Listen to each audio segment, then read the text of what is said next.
Halo, assalamualaikum warahmatullahi wabarakatuh. Jumpa lagi dengan saya di Pak Syaf Channel. Apa kabar sobat semuanya? Semoga sobat semuanya tetap dalam keadaan sehat dan tetap semangat. Oke, kali ini Pak Syaf akan kembali membahas tentang jabatan akademik ya, karena beberapa waktu ini saya sedang mengajukan puluhan dosen saya untuk mengajukan ke Lektor 200 ya. Nah, dari proses itu ada beberapa catatan yang bisa menjadi catatan bagi teman-teman yang akan atau sedang berproses untuk mengajukan ke Lektor 200. Ya, pertama-tama catatan yang sering saya terima adalah ketidaksesuaian antara dokumen yang diajukan dengan yang diupload ya. Biasanya di menu, terutama di sila dikti ya, di dikti wilayah 7 itu ada namanya sila dikti yang digunakan untuk pengajuan jabatan akademik dari mulai senaris sampai dengan lektor atau lektor kepala untuk rekomendasinya ya. Nah, pengalaman saya biasanya adalah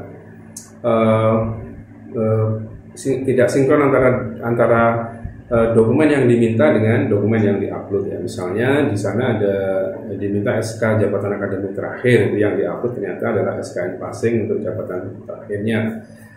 Nah, karena cukup banyak sekali dokumen yang diminta, jadi operator perlu di cross check ya, apakah data yang di-upload itu sudah sesuai dengan data yang diunggah. Nah, itu seringkali diberikan catatan ya, biasanya karena tidak sesuai antara dokumen yang diminta dengan dokumen yang di-upload. Itu yang pertama. Yang kedua adalah biasanya ketidaksesuaian antara berita acara dengan terutama di mata kuliah ya. Misalnya mata kuliahnya ngomongnya ada 4 mata kuliah yang disertakan di berita acara, tapi di pengajuan ada hanya 3 dan namanya tidak sinkron. Itu juga ditolak biasanya oleh operator sila dikti. Nah, itu juga yang seringkali saya mendapatkan catatan dan dikembalikan ke PT atau pengusul. Nah, itu yang sering terjadi juga. Yang ketiga adalah unggah dokumen atau link yang karena bukti-bukti yang diminta itu harus dibuat dalam bentuk merge file gitu, dan biasanya filenya terlalu besar atau filenya tidak sesuai, tidak jelas, jadi kualitas file unggahan itu tidak bagus. Nah, itu biasanya juga dikembalikan. Kemudian untuk link drive, misalnya bukti-bukti di bidang penelitian ya, biasanya ada di bidang penelitian itu linknya tidak bisa diakses. Nah, itu seringkali terjadi juga. Nah, untuk dosen-dosen yang mengajukan, pastikan bahwa dokumen yang diajukan sudah disetting berbaginya menjadi publik ya, jadi asesor bisa mengakses dan bisa menilai kualitas publikasi misalnya, apakah memenuhi kriteria atau tidak. Nah, biasanya kalau tidak bisa diakses, operator akan mendapatkan catatan dan biasanya akan dikembalikan ke operator PT pengusul. Kemudian yang sering saya juga temukan adalah Bitly harus dalam bentuk tidak langsung Google Drive ya. Misalnya ketika dokumen kita simpan di Google Drive, kemudian kita setting berbagi, kemudian kita copy linknya, kemudian di paste di menu, itu tidak boleh ya. Karena biasanya diminta untuk tidak langsung menuju ke Google Drive, misalnya diubah ke Bitly atau SID atau Tiny URL ataupun yang lainnya ya. Jadi tidak boleh langsung menuju ke Drive yang menjadi tempat kita menyimpan dokumen tersebut. Itu juga seringkali saya mendapatkan masukan ya. Ini juga saya sedang mengecek ulang. Misalnya ada SK jabatan ya, SK jabatan, karena dokumennya itu kan bukan A4 ya, karena scanner itu kan bisa bekerja ukuran A4. Nah, di sini misalnya harap unggah SK jabatan terakhir full text, tidak ada yang terpotong ya. Jadi karena ukurannya folio, jadi pastikan scannernya itu juga utuh ya, tidak ada yang terpotong ya. Misalnya di atas itu kan ada kop suratnya, misalnya Kemendikbud atau LDikti, bawahnya ada tanda tangan, tembusan dan sebagainya, harus tetap utuh, tidak boleh terpotong. Nah, itu caranya silakan diatur sendiri ya, karena scanner yang di printer itu biasanya ukurannya A4 ya. Jadi kalau lebih ya nanti silakan ditata sendiri bagaimana bisa semua part itu muncul di dokumen yang kita ajukan. Itu yang sedang saya proses ya. Kita lihat lagi apalagi yang jadi berita acara senat yang tadi saya kan, berita acara itu kan ada menunjukkan identitas dosen, kemudian ada mata kuliah yang diampu, itu harus sama persis dengan menu yang diajukan ya. Misalnya kalau ada 4 ya harus nah ini sering sekali ini koreksi mata kuliah yang dibina oleh dosen. Kalau dosennya bilang A, B, C, D ya di pengajuan juga harus A, B, C, D dengan urutan yang sama. Tidak boleh urutannya berbeda. Misalnya A, B, C, D di pengajuan menjadi D, C, A, D, C, A, B, itu tidak boleh. Harus sama persis dengan di berita acara senatnya. Itu yang seringkali teman-teman itu tidak kurang teliti di part itu ya. Oke, kita cek lagi apa saja masukan. Biasanya yang saya sering terima ya kualitas dokumen, sinkronisasi antara dokumen yang diminta dengan dokumen yang diupload, kemudian ada ukuran file yang terlalu besar harus dikompres dan seterusnya. Kompresnya juga harus kualitasnya masih bisa dibaca ya, karena kalau kompresnya ekstrim itu kan terlalu kecil biasanya dan itu biasanya tidak bisa dibaca dan tidak jelas. Nah, TMT terakhir itu juga pohon dilihat TMT tanggal mulai tugas itu ada di SK jabatan akademik terakhir ya. Jadi jangan menghitung saya misalnya AA itu tahun 2020, sekarang sudah 2024. Jadi TMT saya misalnya 4 tahun atau sekian gitu, atau masa jabatannya 4 tahun. Tidak begitu caranya ya. Jadi TMT dilihat di SK terakhir. Kalau misalnya 0 tahun 4 bulan ya sudah kita nanti jadi lama jabatannya itu masa jabatannya yaitu tidak menjadi 4 tahun atau 4 bulan tidak ya. Jadi TMT-nya ikut di SK yang ada di jabatan akademik terakhir. Itu yang seringkali kita salah membacanya ya. Jadi kita menafsirkan sendiri kalau berarti masa jabatan saya kalau dari SK AA saya itu 2021, kalau sama sekarang berarti kan 3 tahun. Tidak begitu cara menghitungnya. Oke, berikutnya adalah saya buka-buka lagi nih ya filenya dari teman-teman yang sudah mengajukan itu.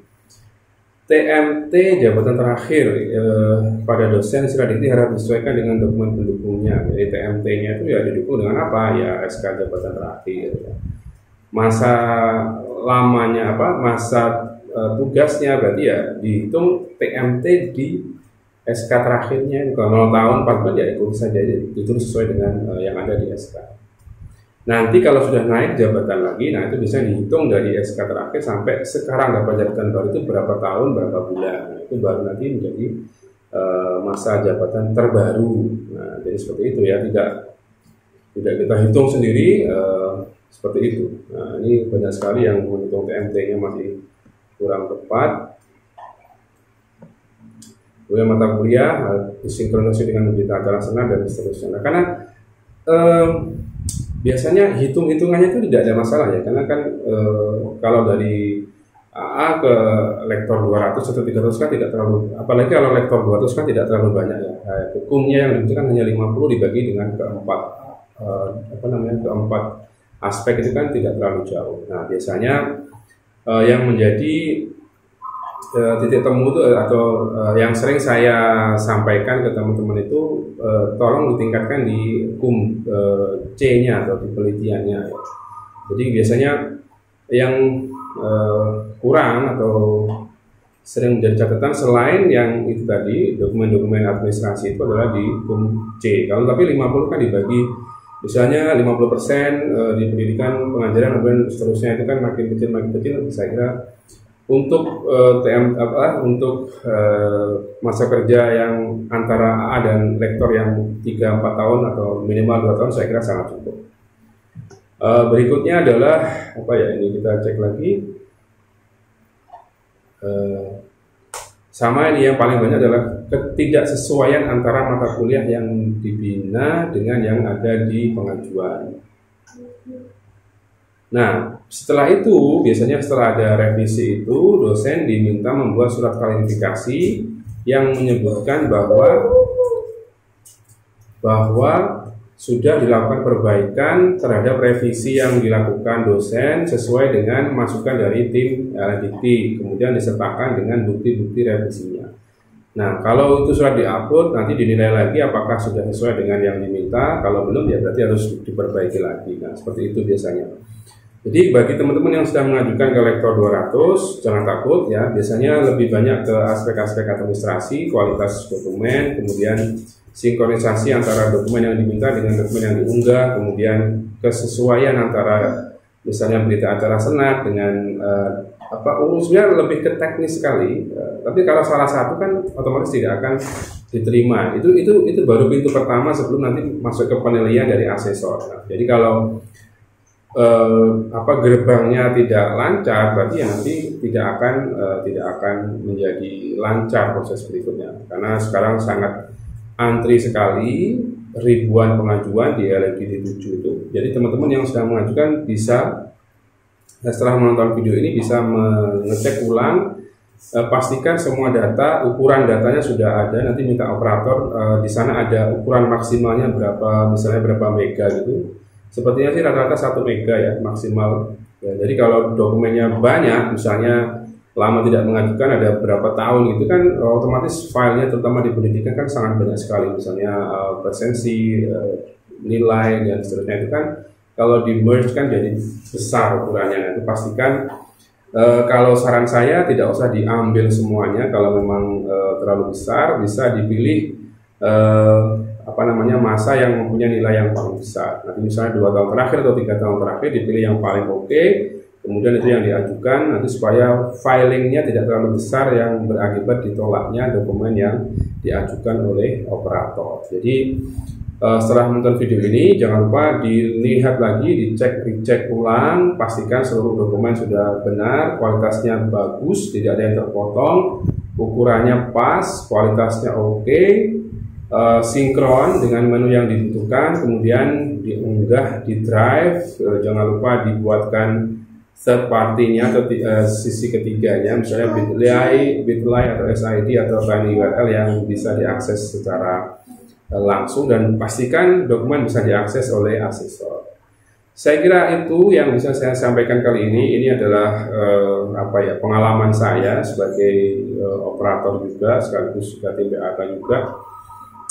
Terkait apa yang harus dipersiapkan oleh dosen yang mengusulkan ke lektor supaya bisa sekali mengajukan bisa langsung lulus ya. Karena kalau tidak sekali lulus itu prosesnya jadi berulang-ulang, otomatis ketika revisi Anda akan masuk ke antrian lagi, kembali ke bawah lagi, nanti nunggu lagi sampai antrian atasnya selesai baru Anda akan diproses. Jadi supaya sekali lancar, sekali lulus itu ya harus dipastikan dokumennya oke, kualitasnya bagus, aksesnya oke, dan seterusnya. Oke, terima kasih atas perhatiannya. Thanks for watching. Jangan lupa like, comment, share, dan subscribe. Pak, subscribe sebanyak-banyaknya. Assalamualaikum warahmatullahi wabarakatuh.